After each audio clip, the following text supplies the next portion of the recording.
Hello and welcome back to Pics and Portraits. This week marks our 5th year of producing weekly content, which is wild. I can't believe it's already been half a decade. We're going to be getting into accomplishments, failures, goals going forward.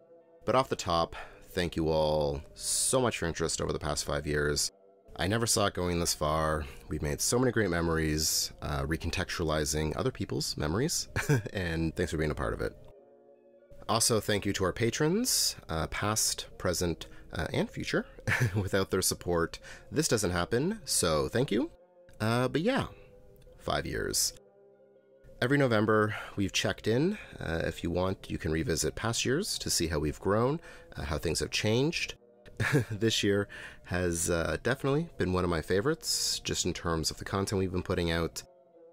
I've loved revisiting the 2000s, which we've looked at pretty extensively. This is my adolescence, and it's wild just seeing how much time has passed and how much has changed since then. One of my dream projects is what I refer to as trauma nostalgia, looking at what it was like being a kid post 9/11. Fun memories can be made during bad times. So much of what I do is through that lens. Generally speaking, I don't really think nostalgia is all that nice of a feeling. I've gotten some criticism over that. I get it. Nostalgia is personal to some people, but you can be nostalgic for anything, from any time, whenever you like. No specific amount of time has to pass in order for you to feel it. Some like to gatekeep nostalgia, or the things they're nostalgic for. If you discovered a band at their first show, or by accidentally downloading one of their songs off of Napster, or if you heard it in a TV show this year, it doesn't matter. It's yours, and you can feel however you like about it. We are living in a time of mass nostalgia. It seems people don't really like looking ahead to the future, or what they see in their future for multiple reasons, and so we look back. There is a nostalgia economy, it feels like, and everyone is getting in on it, including me. I've been on both sides of this. This platform is full of people who weren't even born at the time, explaining what my childhood was like, things we did in the 90s, and I've talked about times before I was born. Like, personally, I have a ton of nostalgia for the 1939 World's Fair and its aesthetics, despite being born half a century later. You know, for me, this is most associated with this channel, Sleepcore really getting going back in the late 2010s. That's the nostalgic feeling that this triggers, or where I go when I think about the 1939 World's Fair. This may come as a surprise to some of you, but I am not somebody who lives in the past. For all the faults of this period and platform, I am so grateful for the wealth of information and media available to us. The fact that independent creators can reach such a large audience is amazing. It can also be overwhelming. I am not a social person. I am an introvert. I also don't live online. I find communicating in any way exhausting. I suffer from anxiety as well, and I think that comes through in a lot of what I do, especially Sleepcore, which we got into recently in a video just like this, and we'll do again in March when it turns 5, which blows my mind. Time is wild. I use the collective we are, but Pics and Portraits is one person. I have been told to fire the talking guy, as if it's that easy, or given unsolicited advice on how I can improve, or how people think that I can improve, as if I don't know what my weaknesses are. I assure you, I do. But more importantly, I know what my strengths are. Content creation is not easy, it's not kind. It can be really awful sometimes.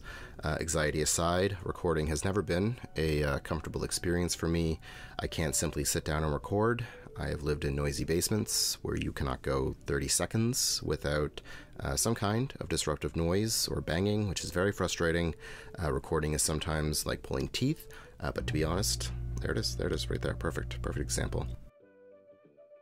For me, existing is like pulling teeth, so might as well do something that I'm interested in, something I enjoy despite the difficulties I experience while doing it. My setup is also not the most stable.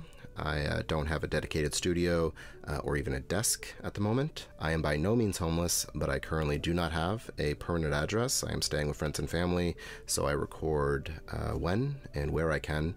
Right now it's on a bed, which I am very grateful to have.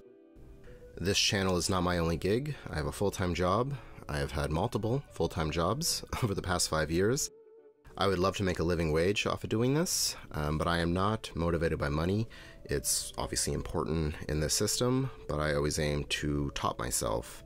I'm only competing with myself. I find that one surefire way to get discouraged or disappointed here on YouTube is to place your worth in numbers. Be they views, subs, income. My goal with every video is to produce a product that I believe in. I am not successful every time. Some videos I've put out thinking, yeah, this is what people want, and they're duds. I have put weeks into videos that get very few views. Others that I put together in an hour sometimes get hundreds of thousands. I fail all the time. I am constantly growing. I cover a lot of different topics. Every video is not going to be for everyone, but I assure you, I will revisit the thing that got you interested in me. I enjoy the things that I make. My personal favorite thing that I've done is our Patreon series, Century of Schlock, looking at 100 years of animated smut. Definitely not for everyone, but I had so much fun putting it together. Without a doubt, Sleepcore is the most popular thing that I've made. Every episode can't be a hit, but I think it's the best that it's ever been right now. A few months ago, I actually tossed on an episode and had an experience that I've never had before. I got lost in it. I forgot that I was the person who put it together and viewed it as you would, and I loved it. I love what I do. Making content around the holidays, I am a tradition for some, and some people watch Sleepcore every night. I'm a part of their routine. People love what I do, and the fact that it resonates with so many of you is an amazing feeling, so thank you for that. I plan on keeping this going as long as I can. We do not run ads. I believe in paying for the labor and enjoy making bonus content, which is why Patreon is so great. We have it set up like a sister channel with similar but different content, 2 or 3 videos, exclusive videos a month. So again, please consider supporting us if you can. I think that's about it. That's going to be it for me today. I can't say it enough. Thank you all so much for your interest. The last 5 years have been a lot. They have been rough for all of us, but knowing what I do has made it easier, even if just momentarily, for so many people, makes it more than worthwhile. It's been a pleasure. Here's to the future. Thanks, everybody.